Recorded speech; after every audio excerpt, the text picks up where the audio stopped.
We are moving right along. So this is chapter 22, and as you can tell from the title of it, it's talking about the Depression, descent, and then the New Deal that's going to come along with FDR. And in this chapter, we're going to cover the Great Depression. That's kind of where we start. We're going to go over the New Deal. The New Deal moves to the left, meaning like politically moves to the left. And those are the only 3 sections in this chapter. So it's a short chapter in terms of like the things that we discuss. Of course, it's still as long as the other chapters are. And then the conclusion, we're going to talk a little bit about New Deal liberalism at the end of this video. So let's get into it. So Herbert Hoover, remember, he was in charge during World War I. And everyone thought he was going to come in as this really strong president of his work that he did during World War I, as far as, like, I believe it was the Food Administration that he was over. So when he was elected president, everyone looked to him for guidance, as we do most presidents, especially during a hard time. But when he entered the White House in 1929, he assured the American people that the nation was in a very strong financial state and that the elimination of poverty was coming to a close. It was very near. And as he embraced that laissez-faire, that hands-off style of government to a lesser extent than his predecessors did, he advocated for a voluntary partnership between business and government and a relationship in which the government tried to influence the economy, only to the extent that it might promote sensible behavior. So again, hands-off approach to the economy and to big business. So we still see a part of that still happening with Hoover. And he had hoped that a continued reliance on volunteerism, there we go, that companies would voluntarily give up some things in order to help the greater good, would be successful in ending the Great Depression. He urged industries to keep prices and wages stable until the Depression passed, and suggested that those who struggled most could be helped by private charities, like your churches and other charities that are out there. Voluntarism, though, in the face of spreading economic despair, it was really difficult sell for Hoover, as local governments were unable to sustain their own economies, and private agencies, they didn't have enough to provide relief for all who needed it. And business, lacking confidence in the government, did not abide by Hoover's request for very long. So here's the percentage of unemployment. 1929, with the stock market crash, it kicks off a depression. Keep in mind, this is American history, so obviously we're talking about the American Depression, but this depression was worldwide. It was everywhere. It's not just here in the United States. But you can see the kickoff here in 1929, and then look at how much unemployment jumps up over the next year, 2 years. Peaks, and then it starts to come back down, and we're going to talk about why it starts to come back down. Then it spikes one more time until kind of levels off in this area. And again, we'll talk about these 2 major declines and what's happening in this chapter. Going back to Hoover and the Depression, though, so tax revenues, they're going to fall. And by 1933, some 1,300 towns, like cities and towns, had gone bankrupt.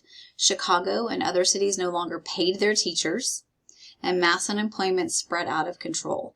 As the situation worsened, Hoover, he really didn't have a choice, but he was forced into altering his approach to the Depression. Congress lowered income taxes and authorized $423 million in public works spending. And in 1929, he signed into law the Agricultural Marketing Act, which provided relief for farmers. The government was facing an increasing deficit.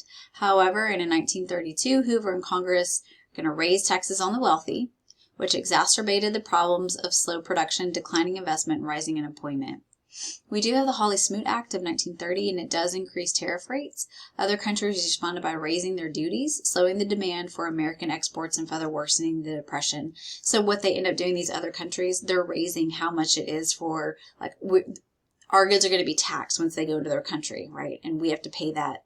Those companies have to pay that tax. Because it's worldwide depression, no one really has the money to pay these duties and these tariffs, and that's why these businesses are being hurt.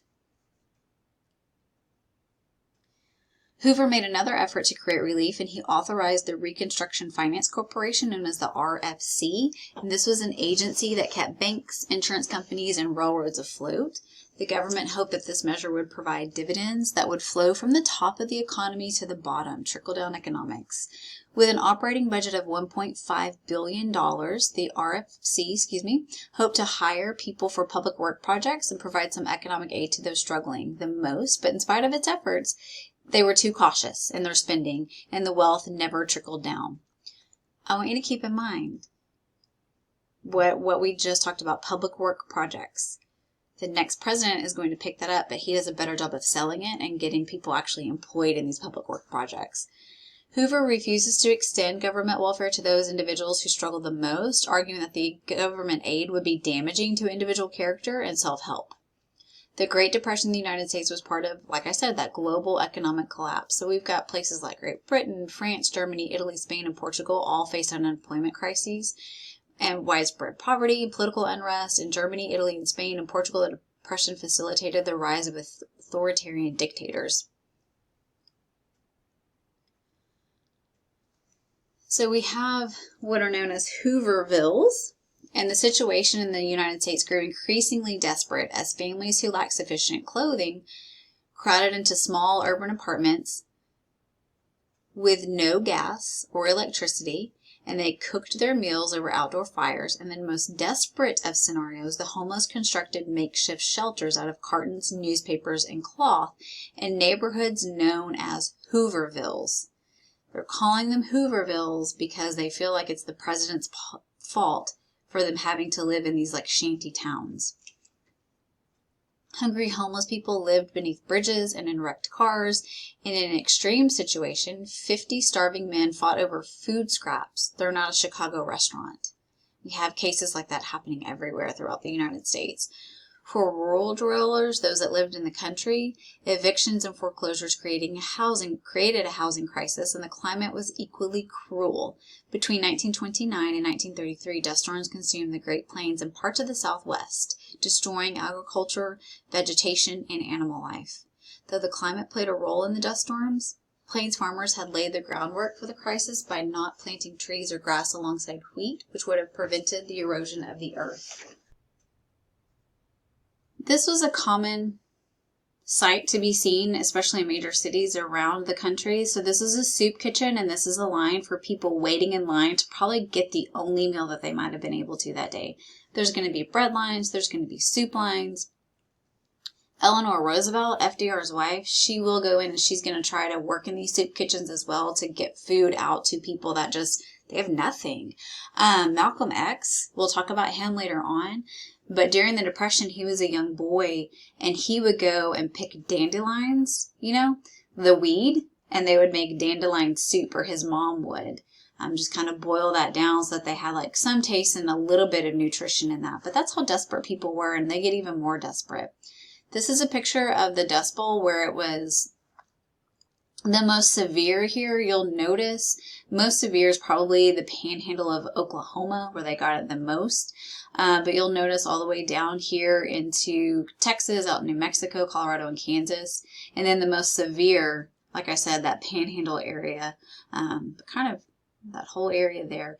So what you'll notice, Route 66, there's this major migration route leaving this area, kind of leaving all of it and trying to get out to California. That's where a lot of people are going to end up migrating to. So, and there's a lot of challenges for minorities too during this time. It's not, we talk about the white population at whole because that was the majority at the time. And although the bulk of newly unemployed workers were white men, African Americans and Latinos, they confronted an even steeper uphill battle during the Depression, in part because they had been held back by discrimination for so long at this point. The vast majority of African Americans continued to reside in the agricultural South, working on farms as tenants and sharecroppers, stuck in debt and facing eviction by landowners who were also saddled with their own debt. The average annual wage for African Americans, the annual wage, guys, was less than $200 a year, which was less than 25% of the average annual salary earned by white workers. In addition to those low wages and discriminatory practices, the United States clung to this idea of white supremacy, and the economic woes of the Depression aggravated racial tensions, with lynching rates rising for the first time in nearly a decade. In 1931, in Alabama, two white women named Ruby Bates and Victoria Price hopped onto a freight train And after a fight broke out between black and white men on top of the women's freight car, the sheriff in Scottsboro arrested 9 black youths for assault. And the 2 women, they do accuse the black men of rape when this all happens. What we find out, though, is that they were not raped at all. It just made the story more sensational. And these 2 women lie about these 9 young boys. They become known as the Scottsboro 9. Here's a picture of them. And we're going to talk about more of them in just a minute. But these are teenage boys. I know some of them don't look like they're teenagers, but these are teenage boys from young teens into, there are a few in their early 20s. But these are the 9 boys that were arrested and falsely accused of rape. And they have ranged in age from 12 to 20. Excuse me, none of them were in their 20s. They were 20. And they were nearly lynched. So, like, the mob comes in and tries to pull them out of jail and kill them, like hang them. Luckily, they survived to stand trial, but they were quickly found guilty, and all but one of them were sentenced to death. And this just kind of shows you the racial tensions that were happening. Everyone was on high alert. Everyone was poor. Everyone was, looking for their next meal. And in all of this, we still have these, this black-white aggression that is happening. And again, we find out later, these boys did not commit rape. The only thing that they committed was beating up, and the white men were also beating them up too, but none of those white guys were held responsible for assault like these boys were. The Communist Party also took on the defense of the young men, and the case reached the Supreme Court, which overturned the guilty verdicts in 1932 and again in 1935, but on technicalities. Although Bates later recanted, like she was one of the women that accused, she goes back and she says, I made it all up, it's not true. And there was no evidence of rape. The 9 men were retried in 1936 and again in 1937, and they were found guilty both times. 4 of the 9 are going to end up seeing the charges against them dropped by 1937, but one of the defendants, he actually remains in jail until 1950. For Latinos, particularly those in the Southwest and West, migrant farm labor was not a lucrative source of income during the Depression, and in the face of the unemployment crisis, the government began to deport Mexican workers and many are going to end up leaving the country just voluntarily at that point. Those who stayed received unequal relief. They faced discrimination in public accommodations, they faced discrimination in voting rights, and they faced discrimination in education. They were also underpaid and expected to work longer hours. Here's a Mexican migrant worker holding his baby. And you can tell this is kind of what the homes in Hoovervilles would have looked like. This is a little shanty home that's built out of cardboard and whatever scraps of little wood that they can find. You can see another little girl standing here in the doorway. Basically, it's just to get out of the elements. That's all these are for. Think of it like a tent, essentially. It's a 1-room little house. And he's probably a migrant worker. That means that he migrates to where the crops are. So when it's like avocado season, he'll go and pick avocados. When it's strawberry season, he'll go and pick strawberries. When it's, so kind of moving wherever the crops are. Also, it could, some migrant workers will come in and work, and then they'll work in the United States, and then they'll migrate back into Mexico during the off seasons. For Mexican laborers who were not American citizens, creating a path to resist labor exploitation was difficult, but in San Antonio, Texas, in the early 1930s, Luisa Moreno led a 5-week strike by pecan shellers, who won better wage and conditions as a result. Asian Americans were economically and politically isolated as a result of the Chinese Exclusion Act and the National Origins Act. The Japanese population in the United States faced severe job discrimination, making the Depression especially difficult. And during the 1930s, about 20% of Japanese immigrants, they go back to Japan. Chinese immigrants struggled as well. Those who did not obtain government relief relied on community organizations and families for help. Filipinos in the United States also faced hostility. And when Congress passed the Tydings-McDuffie Act in 1934, the United States simultaneously gave the Philippines its independence and restricted Filipino immigration to the United States. We're going to see families under a lot of strain. You've probably seen it in your household, especially during the pandemic, kind of like, especially if one parent or both parents lost their job or their job situation was kind of unknown for a while. We've kind of experienced this in the last few years, not probably as severely as they do during the Depression, but As unemployment during the 1930s skyrocketed, women not only had to care for their families, but some also had to support their husbands, who struggled without their traditional role as breadwinner. Women's ability to make money became really essential in the context of the Depression. They earned lower incomes in fields such as domestic service, nursing, and office work, but they also were less likely to lose their jobs. The government attempted to create more jobs for men by banning married women from working in civil service or teaching positions, but the proportion of women in the workforce had grown by about 25% by 1940. The percentage of African American women with jobs far exceeded that of white women who worked outside of the home, but unemployment rates for black women still reached as much as 50% during the Depression. In spite of their financial difficulties, most American families held together and survived the crisis, budgeting carefully and finding outlets for entertainment. Americans also grew increasingly frustrated with economic hardship, and farmers' income dropped by about 60%. And in 1932, an Iowa farmer named Milo Reno organized the Farm Holiday Association to halt produce from going to market in order to create, like the supply-demand thing, in order to create rise in prices. So the strikers used intimidation and even violence to force cooperation, and their boycott soon spread to Nebraska and Wisconsin. The Communist Party saw a spike in its membership in the context of the Depression, in part because urban residents felt empowered by the party's critique of capitalism and its efforts to set up outlets for relief. Communists supported rent strikers in Harlem. They defended the Scottsboro Nine. They organized steelworkers in Birmingham, Alabama, led strikes and union activities among seamen and waterfront workers, and influenced the motion picture business. The Communist Party was very active and alive during the Depression here in the United States. And these aren't Russians, don't think of like the Soviet Union Communist Party. Like, these are Americans that have joined the Communist Party of America. Farm foreclosures, you can see, and we were really dependent, that was our agriculture. That was food that we were also depending on. And you can see the total percentage of farm closures between 1932 and 1942. Henry Ford, he's going to end up slashing his employees' wages in the early 1930s, and in 1932, communists organized a protest during which 3,000 auto workers marched from Detroit to Dearborn. When the marchers reached the Ford factory in Dearborn, police fired bullets and tear gas, killing 4 of the protesters. Communists were not the only protesters, though. In 1932, a group of 20,000 World War I veterans who wanted to receive their service bonuses early, they marched on Washington, D.C., where the so-called Bonus Army set up camp in Washington, D.C. Congress failed to pass a bill to provide the bonuses early, and Hoover refused to negotiate with the Bonus Army. General Douglas MacArthur and George S. Patton used force to drive the demonstrators from their camp. Basically, they beat them up.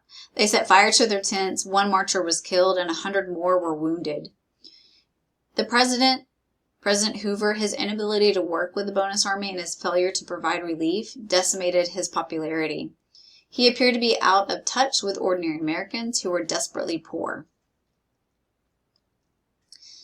So, Franklin Delano Roosevelt, that's how he easily wins the presidency in 1932, after making campaign promises that he would change the way government handled the Depression by trying various strategies and giving more support to the forgotten man at the bottom of the economic pyramid.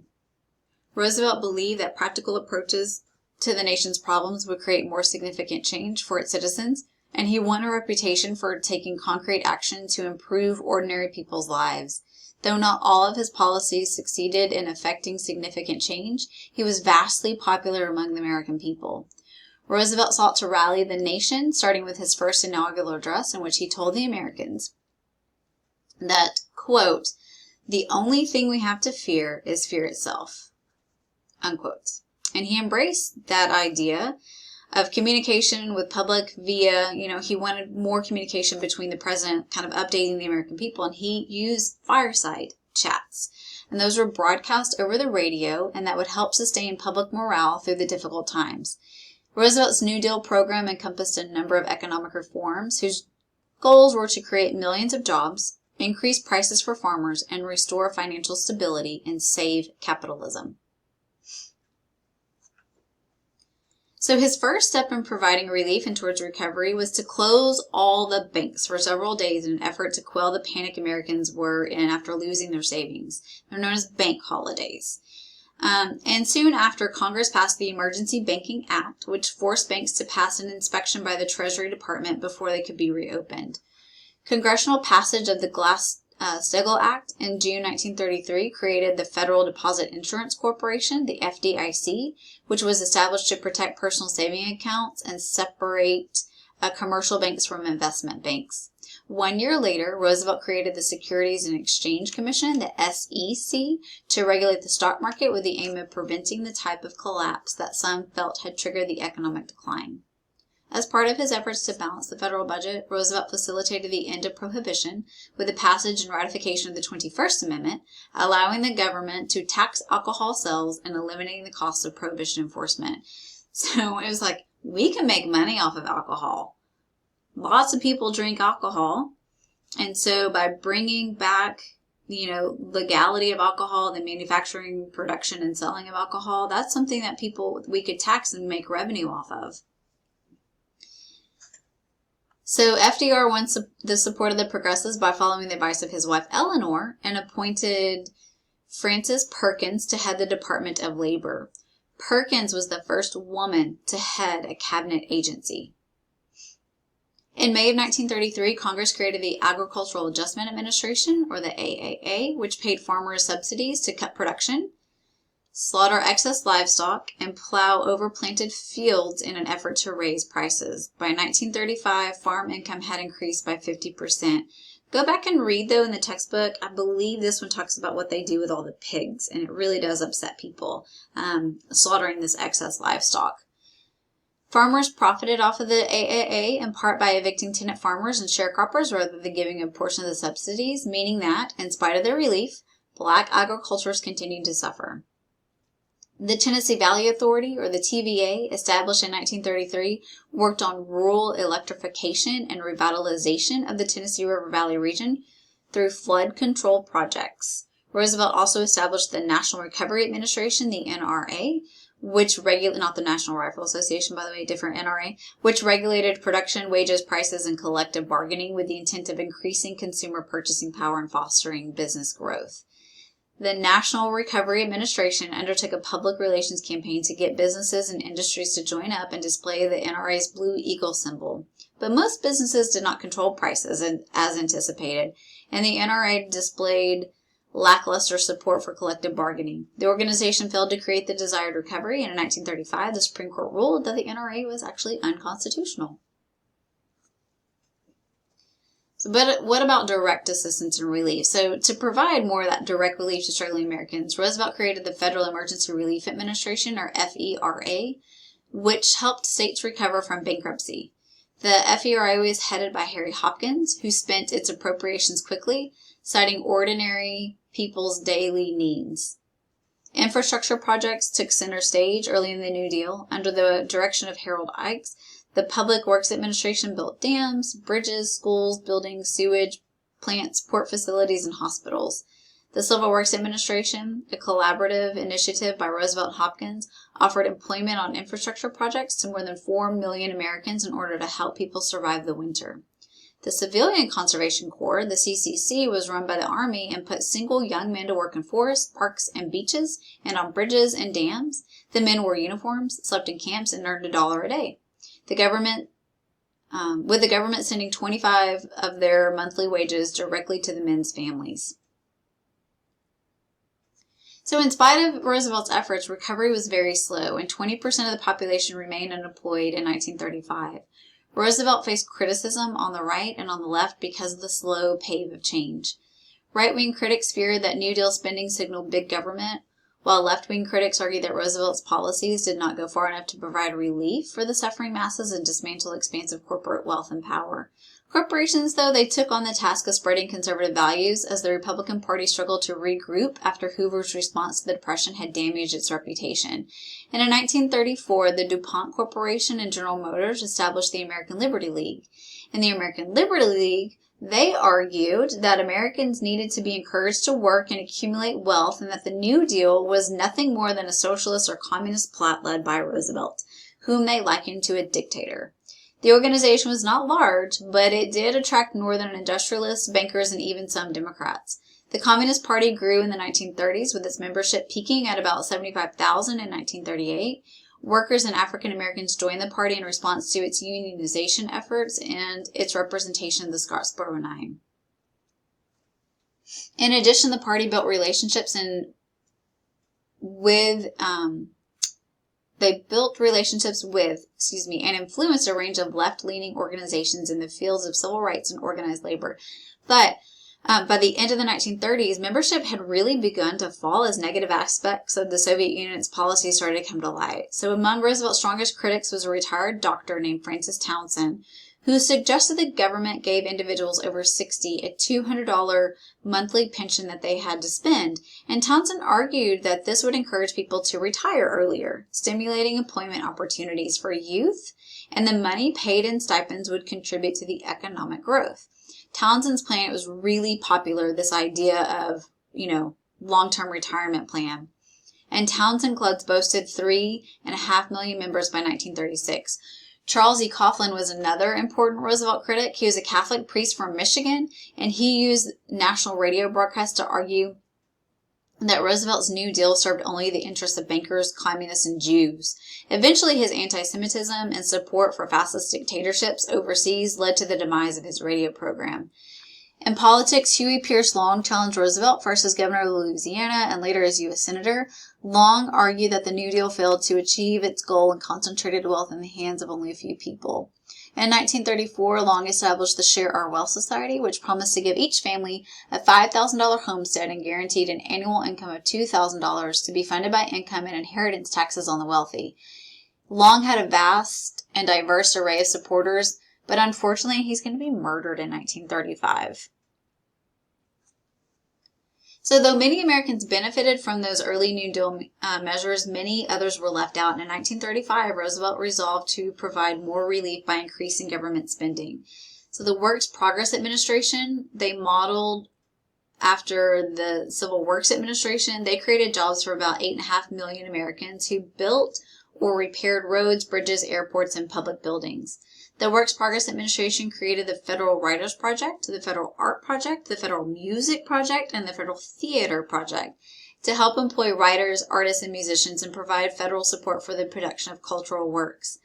Among the writers of the WPA, there may be some in here that you have heard of, like Richard Wright, Ralph Ellison, Josh Cheever, Margaret Walker, painters, created murals in and on government buildings, and historians and folklorists also composed state histories and conducted oral histories with former slaves during this time. The National Youth Administration employed college students and high school students along with young people who were out of school, offering them experience working in offices, repairing cars, building hospitals, wards, and revitalizing school buildings. Mary Bethune led the National Youth Administration's Division of Negro Affairs, which sought to ensure that the agency's programs would benefit Black youth as well as white ones. The relief programs were not without flaws, though. The WPA did not pay workers a living wage. Only one member in each family could participate, and wages were especially low for women. Other than those who were part of the artist program, they got more pay. In 1935, Roosevelt signed the Social Security Act to help aid the elderly by providing pensions that were supported by payroll taxes. Remember that guy that wanted to do this? Give every person that retired $200? Roosevelt's going to take that and make it his own. It also supported the unemployed, the disabled, and children who were dependent on single parents. The Social Security Act fell short when it came to race, as for political reasons, it intentionally excluded farm workers and domestic servants, workers who were disproportionately African American. To get the law to pass, Roosevelt needed the support of Southern Democrats who pushed for those exclusions. The payroll tax to fund the pensions hit low-wage earners the hardest. And for women, Social Security did not account for the unpaid work of raising children and maintaining a home. Social Security nonetheless transformed working people's lives, giving workers a stake in the government's effort to maintain the program, creating an alliance between the workforce and the government, and increasing the size of the middle class for the Democratic Party. This is something that you may have heard maybe your grandparents talking about, because baby boomers, they're all beginning to retire if they haven't already. And we're afraid that Social Security will dry up and it won't be available for future generations. So this is something you have to pay into Social Security. And I believe it's once you've paid in, I can't remember, I think it's 3 years, then you should get a little, like it would be a tiny, tiny check once you hit like 62 or 65, depending on when you decide to retire. So maybe ask your grandparents about their Social Security. I bet they would love to have a conversation with you about this. Or if you have older parents like mine, if your parents are boomers, you can ask them about Social Security as well. So the National Labor Relations Act, or the Wagner Act, which passed in 1935, protected workers' right to organize unions. In the 1930s, we see a dramatic increase in union membership. The growth of unions came largely from grassroots efforts led by workers in the auto, steel, rubber, and textile industries. And in 1933 alone, more than 1.5 million workers went on strike. In 1935, workers established the Congress of Industrial Organizations to provide industrial workers with representation unavailable in the craft union-based American Federation of Labor. Then in 1937, the Congress of Industrial Organizations led 4.5 million workers in 4,700 strikes, halting production in a range of industries and using new tactics to force change. The United Auto Workers, for instance, organized a sit-down strike at the General Motors plant in Flint, Michigan. When an effort was made to evict the strikers, the workers, they ended up attacking.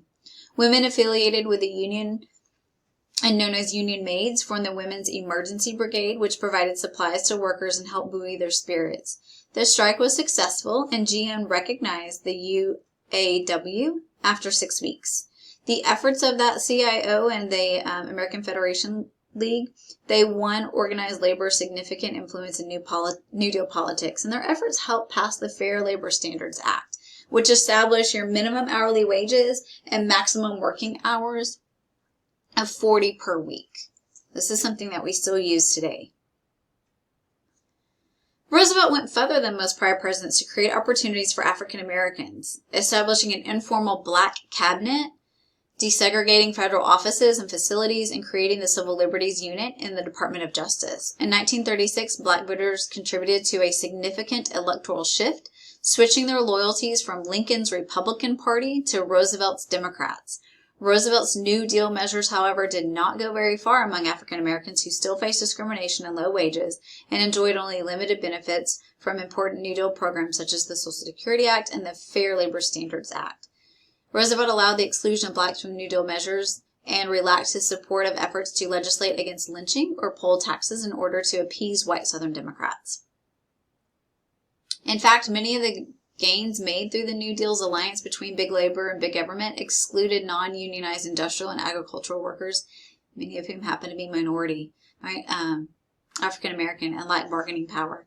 The New Deal only partially aided Native Americans, most of whom lived on reservations established by the 1877 Dawes Act, and who earned dramatically less than whites. In 1934, Congress passed the Indian Reorganization Act, reversing the Dawes Act and providing self-government and cultural autonomy on reservations.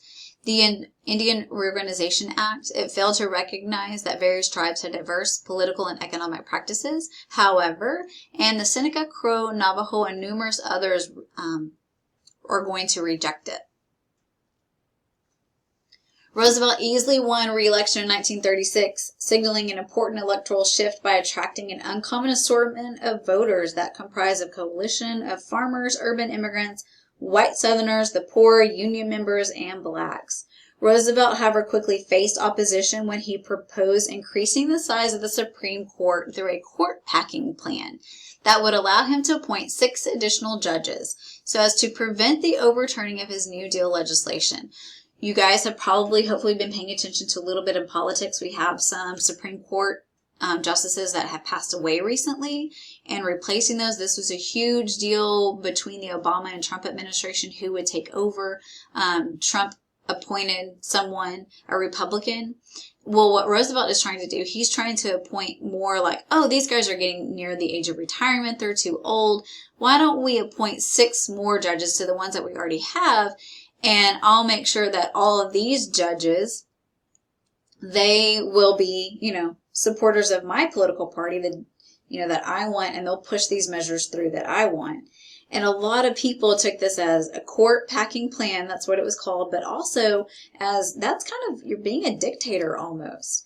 Although we think all these really great things about Roosevelt, he does have his critics, and probably justly so for this one. This would not be something that I would support, appointing 6 additional judges. But opponents of the court packing plan, they argued, just like I said, that this behavior was like a dictator.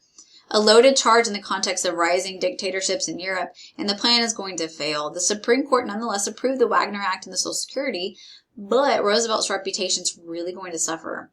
Critics feared Roosevelt was going too far in amassing power in the government, and Southern Democrats created a conservative coalition that blocked important legislation through the use of filibusters. The Fair Labor Standards Act of 1938, nonetheless, passed through Congress, creating a 40 cents an hour minimum wage and a 40-hour work week. In 1937, a recession hit, coinciding with a court-packing battle. The recession resulted from a reduction in government spending, which led to a spike in unemployment. If you go back and you remember that first bar chart that we looked at, that we talked about going down when Roosevelt went in office, unemployment, then it spikes. This is that spike.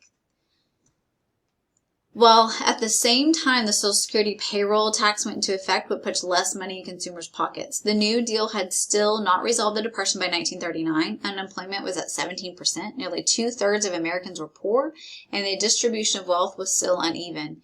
In this context, though, Roosevelt saw his popularity really beginning to suffer. It kind of makes sense. But he began to direct his attention to the mounting war in Europe. And because of that attention to war that has broken out in Europe, and eventually the United States being brought into that war, people put a lot of faith and trust in Roosevelt. And you got us through the Depression. It wasn't great. It wasn't pretty. Hopefully you can get us through the war. And so we're going to see Roosevelt running for an unprecedented 4 times. And then we're going to have the constitutional amendment made where you can only serve 2 presidential terms. And that was because of Roosevelt, why we have an amendment added to the Constitution. But stay tuned. We're going to talk about World War II a little bit in Chapter 23.